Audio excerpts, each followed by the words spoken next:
Welcome to another episode of Lunch with the Shark. Join us as we dive deep into discussions about business, accounting, and finance to help you build a business that thrives. Now sit back and have a bite with your host, the Shark CFO, Vidal Espinosa. Well, hello, good afternoon. Welcome to a new edition of Lunch with the Shark. I am your host, Vidal, the Shark CFO Espinosa, and TGIF. It's Friday. It's actually half a month. I can't believe it's 15th of January. We've already gone through 2 weeks in 2021, and damn, have we been surprised? And actually, we are marking today with the very first identified case of COVID-19 in the United States of North America. Damn, isn't that interesting that we are recognizing or remembering or being told that today marks 365 days ago since we knew about the very first COVID-19 case in the United States of North America.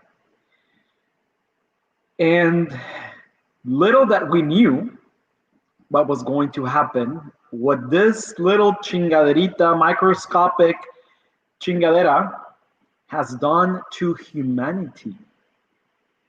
A microscopic molecular entity came to revolutionize humanity. Wow. If that little chingaderita can move the whole world, what can you do to move your world? What can you do to move your business forward or move it backwards? I really don't care. Move it. Shake it. Go back, go forth, go whatever, but do something on your business. Do something in your life. Do something in your small business. If you're a solopreneur, entrepreneur, small business owner, mid-sized business owner, corporate business owner, whatever the fuck you are, just think about that. Oh yeah, but that little molecular chingadera, that is the COVID-19 virus, attacks the human body by the millions. Yeah, but there's a little chingaderita. What about you? What about you? We got news to this morning also that for whomever it's in the United States and has a tax requirement, which pretty much it's everybody, and non-residents as well, the tax season is going to be open on February the 12th. That's when the IRS is going to start accepting tax returns through their electronic portals. This year, we highly advise that every single tax return, it's filed electronically with a bank account associated with it if you are getting a refund, period. They still have over 6 million, yes, 6 million unopened mail pieces from last year. The IRS has an almost 6 months backlog of pieces of mail to open and go through. Mind you, they actually stamp them when they receive them. They actually consider the postmark as the date that you file or send the response or send your payment. It's not the day that they process it. It's not the day that they receive it. It's actually the day that it's postmarked, because the any courier or the U.S. Postal Service acts on behalf of them, of the Department of Treasury, Internal Revenue Service, or any federal agency or state agency when you send them correspondence, as the receiving agent. So that's the date that they will utilize as the receiving or filing date. Now, be prepared, because There's going to be a lot of delays. There's going to be a lot of complicated issues getting those refunds. Yesterday, the incoming administration sent a proposal, which is still a proposal because they can't send bills or requests because they still haven't taken over the administration. $1.8 trillion COVID assistance, economical impact assistance for the United States. It's very interesting because now things are going to move along. Are we going to recover 4 years of witch hunting? That's my belief, though. Are we going to recover those 4 years that our Congress and Senate just focus on other thing than moving forward the country and making the country something? Yeah, we lost 4 years, regardless of whether who was on the administration, regardless of every single party, every single individual has an issue or has a blame or has a problem with it. Because I didn't see any movement, any advancement or anything. It's like, it's really weird. It's really interesting. I discuss this sometimes with Jeff, and he's like, no, I don't agree. And I discuss it with other people, and then they agree. And it's like, regardless, we lost 4 years. We lost 4 years. And now, all of a sudden, also, Joe Biden wants to go through a vaccination program where they put 100 million vaccines in the first 100 days of his administration. That's 1 million vaccines per day for the next 100 days as of January 20th. My question is, where the hell are they going to get 100 million vials of vaccines for a brand new vaccine that was approved a month ago? Can they produce 100 million vials of vaccine in the next week, month? Remember, it's 100 days. If they only produce, I don't know, like 10 million in a month, like how the fuck he wants to do that? Like, please reason the numbers, reason what's going to be the strategy? What's going to be the strategy? At least let us know. But it's just a wish, a goal, a desire. Do you have a blueprint? How are you going to vaccinate 100 million citizens in 100 days? Unless there's something that we don't know, unless that vaccine was already in storage, unless that vaccine it's being, I don't know, diluted with water, or like how the hell are you going to get 100 million individuals vaccinated in the next 100 days? I know it's a humongous task. I know that there's going to be deployment of National Guard. I know that they're seeking for additional medical individuals, nurses, nurse practitioners. Like they're asking for everybody's help, and everybody's willing to help, right? But where are you going to get 100 million vials of vaccine? Unless, let me know, anybody out there knows something that we don't know? Anybody out there know how the vaccines are produced, manufactured? Can they even produce 100 million vaccines in less than 100 days? How many vaccines can we produce a day? And then, mind you, those companies that manufacture the vaccines, they have to supply other countries, not just the United States of North America. I'm pretty sure they have orders from multiple countries. So there's something that we don't know about this. I'm just skeptical. I don't know. Like I question everything. So as I question everything, let's finalize our series today on human resources compliance.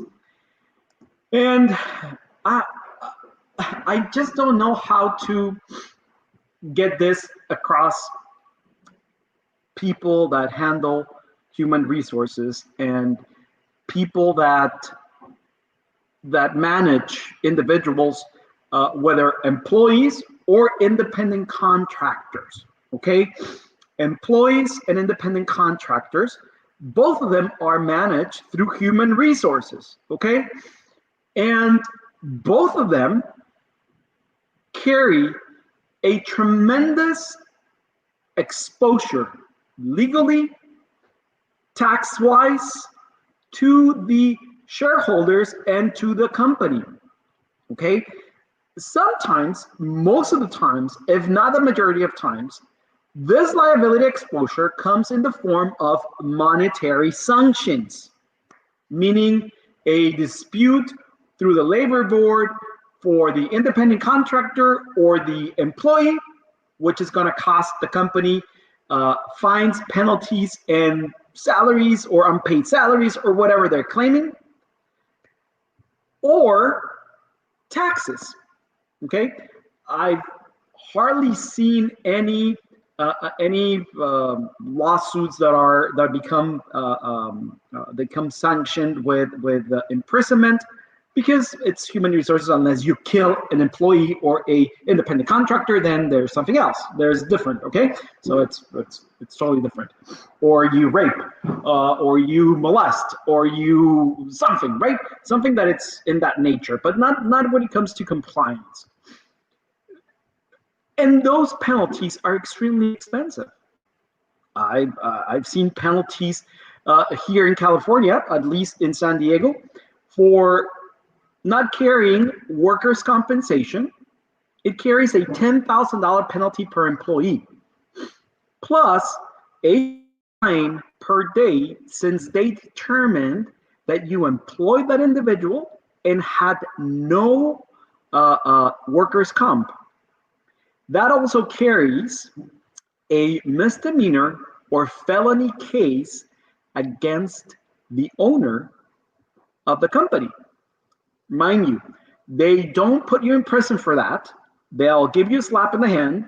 They'll put you in probation, but there's still a mark in your record as a misdemeanor or a felony.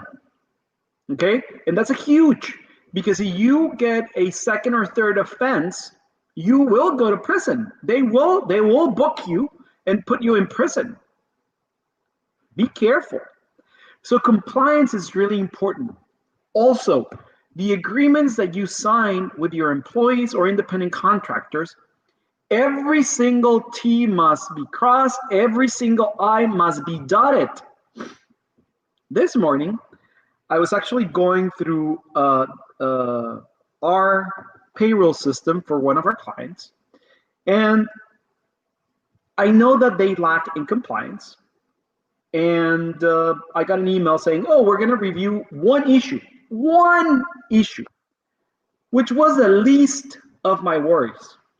So what I decided to do is I did a small little review, sort of a audit of their files in the system. And mind you, it's only what's in the system. I don't know what's in the back of the house, like in the internal folders. 5 independent contractors. Every single independent contractor agreement was not properly dated and or signed. That opens the door to humongous exposure, not only when it comes to taxes, but also on the claims that the independent contractor can do. Now, that will be unfair, unethical, unprofessional on their part, but you never know. You're dealing with humans. You're dealing with individuals. Someday they say, oh, I'm not going to do anything. And the following day is that, I don't care. You screw me over, I'll screw you over. But that's their belief, right?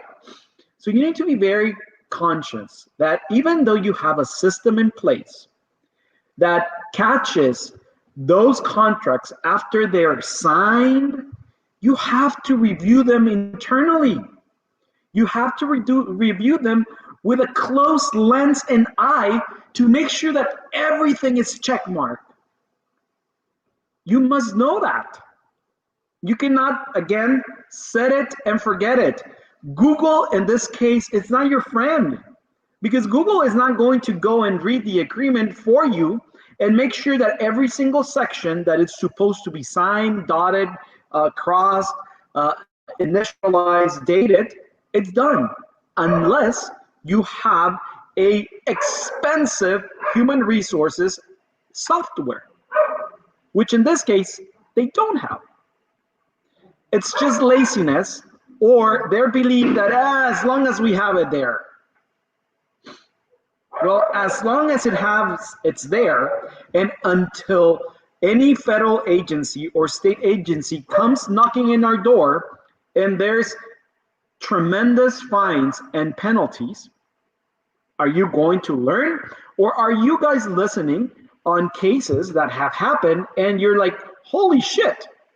I can tell you a case right now that I had to go to court, to the state court, because they got an inspection, and it's very common when a state and county needs money. What they'll do is they'll immediately target small businesses. Okay, why? Because they know that they're mostly focused on selling and getting revenue than being compliant. So here one day they visited a client of ours. They have seven employees, right? 7 employees in payroll. And they had additional employees as independent contractors. But nevertheless, they're employees, right? And we knew, they were aware. So these inspections, they come in a pack, okay? Different agencies get together and they visit you.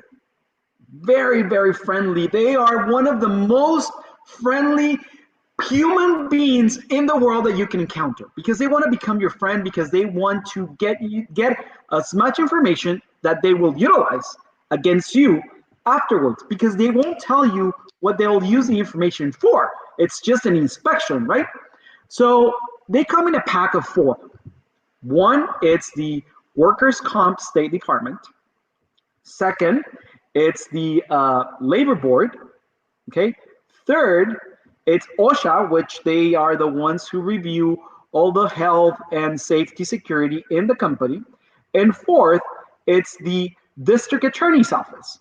Okay, the city District Attorney's Office, because they're the ones who are keeping notes of everything so they can bring charges against you.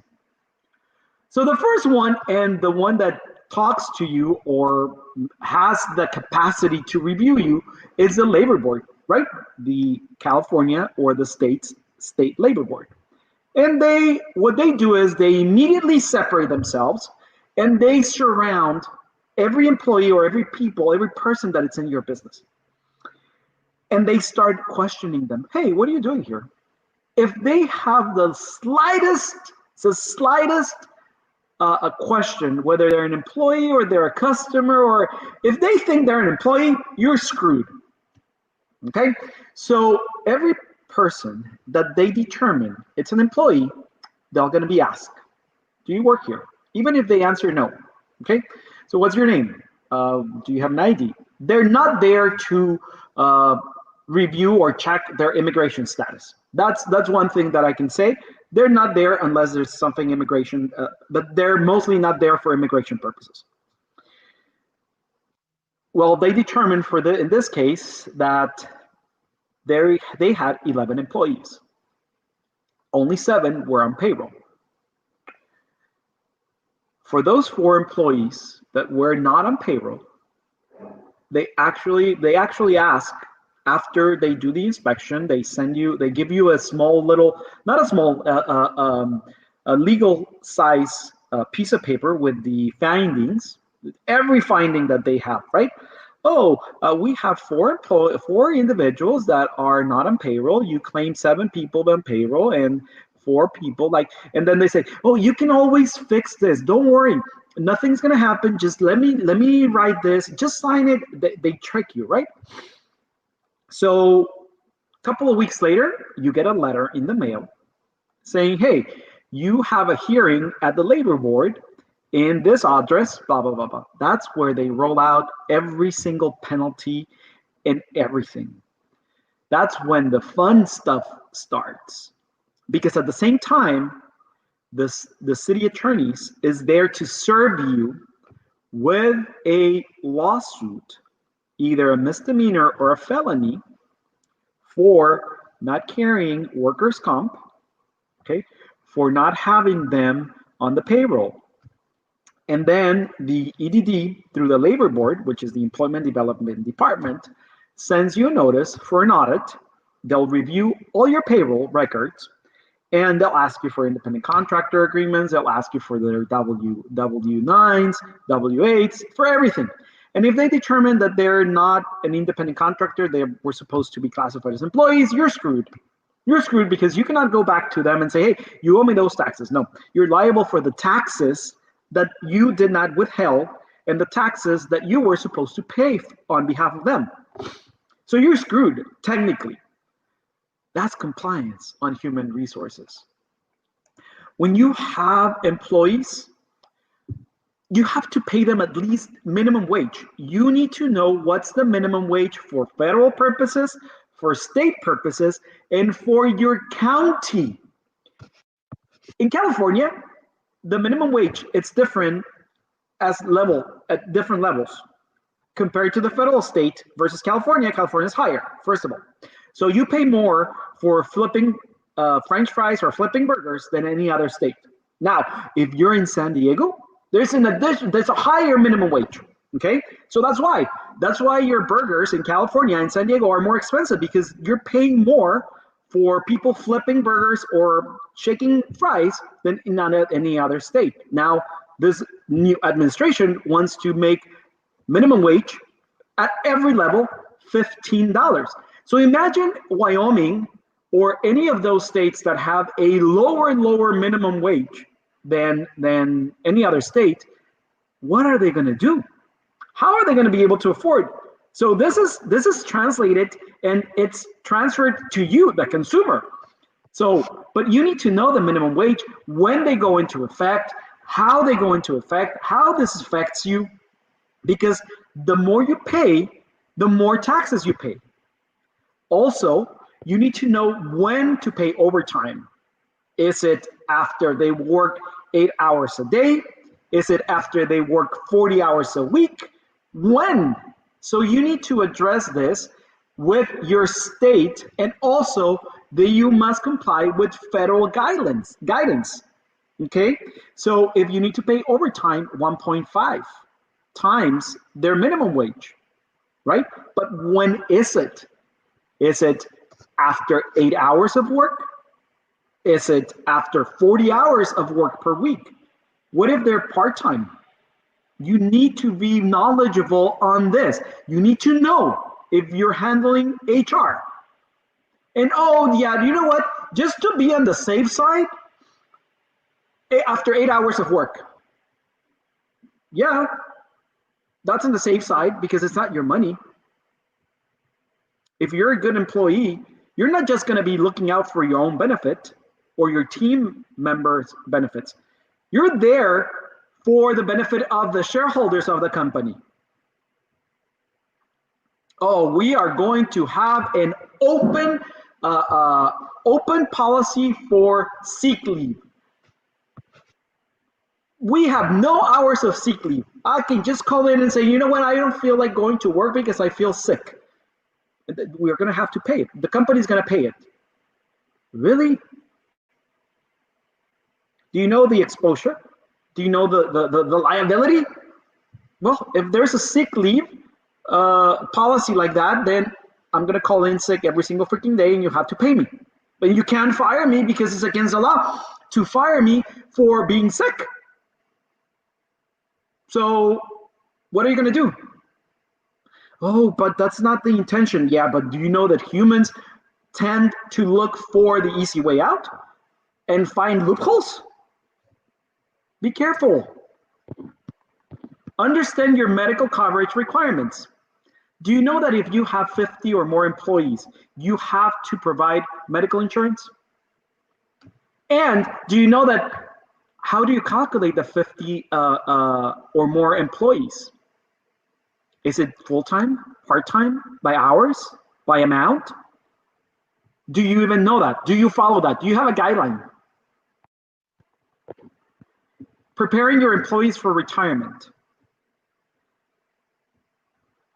There's different, every state has their own regulations. Remember, human resources, even though there's a federal law, there's a state law. Okay?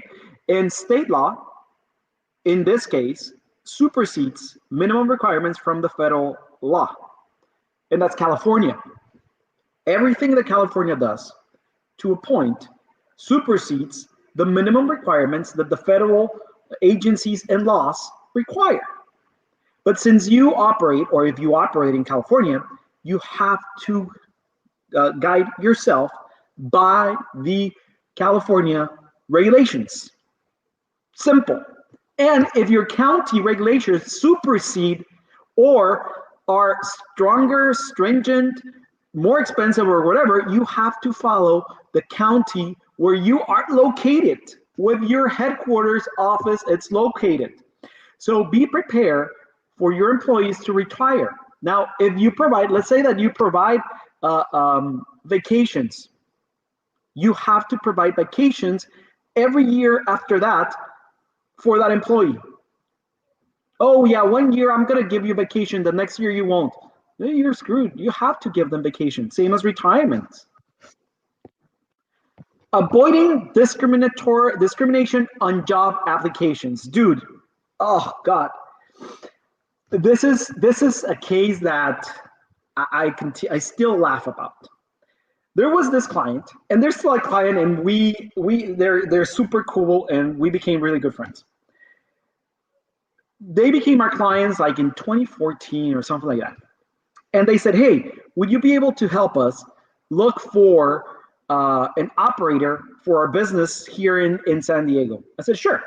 So what we did is we did a search in our LinkedIn and through our contacts for operators for this company. So we lined up 5 interviews of the top 5 candidates. So what they did is they came from Mexico with their offer, their proposal for the interviewers, and they interview them and they present them their proposal. Out of those 5, 3 stormed out of the conference room, calling them names. Like, it was so, I was so scared of the ramifications that those 5 interviews would have not given us, but to the company, that I was like, holy fuck, they're screwed. They're not going to get from the ground up. They're dead. That's it. So when I saw the 3rd person storm out, I went into the room and said, hey, you know what? What's going on? What are you guys asking? What are you guys telling them? Like, oh yeah, no, we're asking them this, we're asking them that. I'm like, dude, you know that you're in California, you're in San Diego, and those questions would be considered discriminatory. Those questions carry sanctions, penalties, civil penalties. They can actually file a complaint against you for harassment. It's like, oh, those questions are normal in Mexico. Well, you're in the US. So when you come from another country or to another state, be aware of which questions to ask, what can you ask, how can you ask them. There's multiple ways of asking them, like about their religion. You can ask them about their religion, because that can be discriminatory. That can be construed as, oh, if they're Catholic and I'm Jewish, and they ask me what religion was I, and I said Jewish, and then they don't give me the job, you're screwed. You can be sued for discrimination. So be very careful on what you ask in those interviews. Okay, be very careful. You cannot ask for their age. You cannot ask birth date, graduation date. You cannot ask. You can ask for references, and then once you hire them, you can ask them for documentation. You cannot ask them about if they're pregnant, their marital status. You can ask questions for them to voluntarily give you that information. You can ask them questions about their religion indirectly, so they can voluntarily, indirectly answer that questions. You can ask them if they like alcohol or smoking because you like going out for happy hour. You cannot ask that. Okay? So be very careful how and what you ask. Offering pay sick and parental leave. I already said it. You must have a very clear guidelines, standards through your employee handbook, that it's not a template downloaded from Google, that it's actually tailored to you with all those benefits. Once you give them a benefit, you are obligated by law to continue giving them to them and in general, unless you create a policy where you say, hey, employees at this level will get this because of this and this and that. You must have it on a employee handbook with the acknowledgement from every single team member that they read it and they agree with it. It's not your problem whether they read it and agree with it. Okay? If you send them the employee handbook and the acknowledgement and they sign it, you can give by immediate deduction that they read it. Okay? So be careful. Protecting your staff from workplace harassment. Whew. You need to really be prepared and adopt a discriminatory policy, anti-harassment, sexual harassment, a fair, civil, and harassment-free work environment. You must be prepared. You're gonna tell me, holy fuck, this is a lot of things to be to take care. We don't have to do that in the country where I come from. Well, you should learn. You should learn to protect yourself, because even though it doesn't apply or you don't do that in your country, you're coming into the United States or you're in the United States and you need to protect yourself. This is not about protecting your employees. This is about protecting yourself, your shareholders, your state, your assets, your company, your ass. That's it. That's all there is.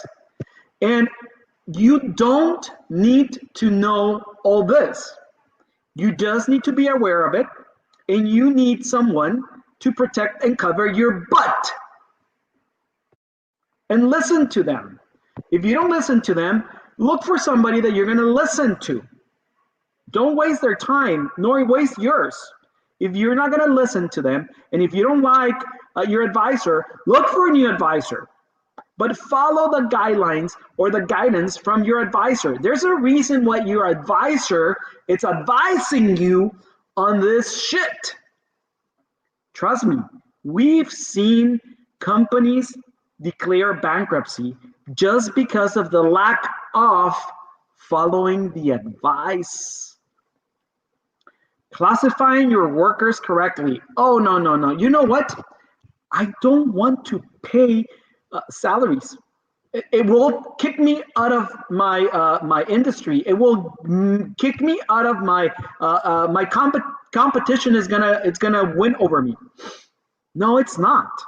Let me tell you one thing.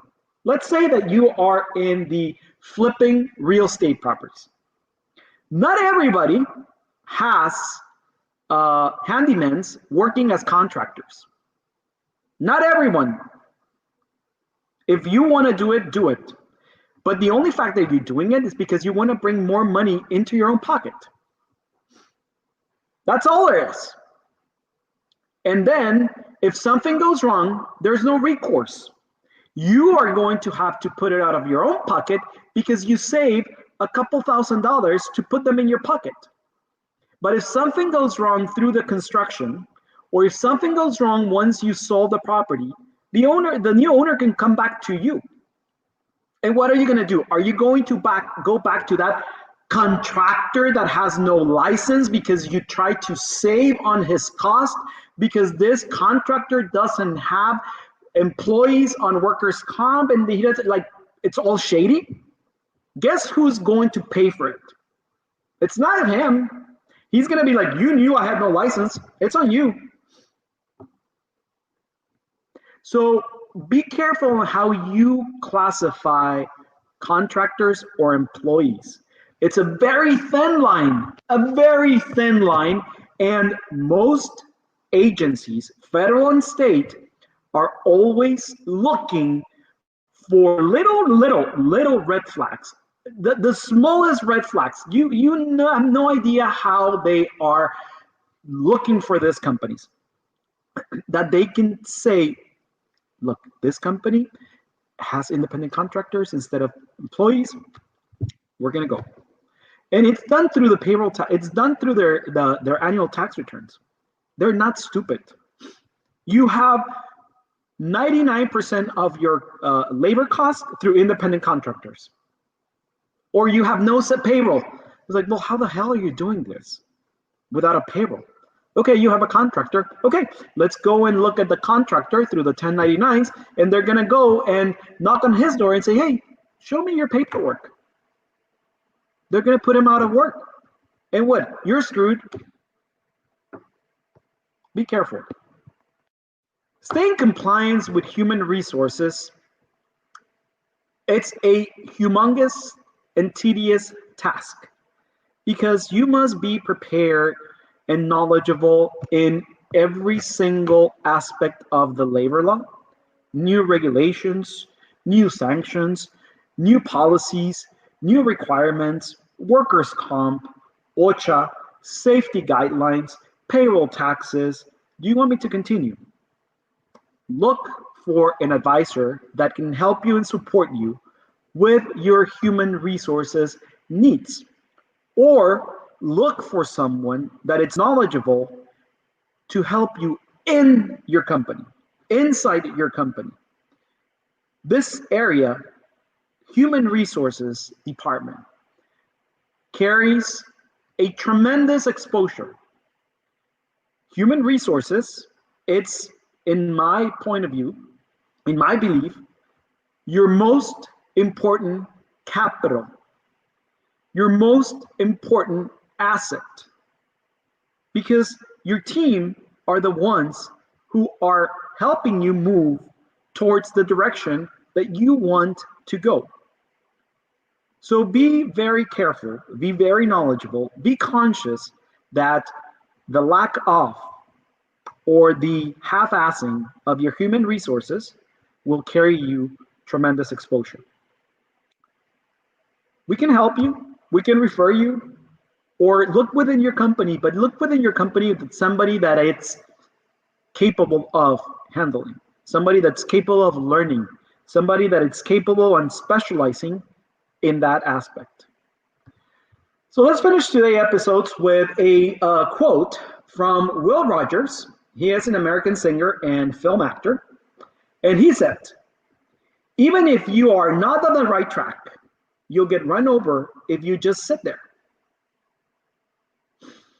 That's what happens with human resources. It's been great seeing you today. TGIF, unplug, decompress, purge. Take this weekend. Remember, Monday's a holiday, Martin Luther King Jr. It's a federal holiday. Our offices in the United States will be closed. We'll resume operations on Tuesday. So be prepared, be ready. And take this long weekend to analyze, to do your journaling as to how well are you keeping your path towards achieving those goals, your monthly, quarterly, yearly goals. Decompress, perch, sorry. See you next week. Enjoy. Bon appetit. Ciao. Thank you for listening to Lunch with a Shark. If you would like to set up a consultation with the Shark CFO, Vidal Espinosa, visit his website www.invictus-advisors.com and don't forget to subscribe on Facebook, Instagram, YouTube, Twitter, and LinkedIn.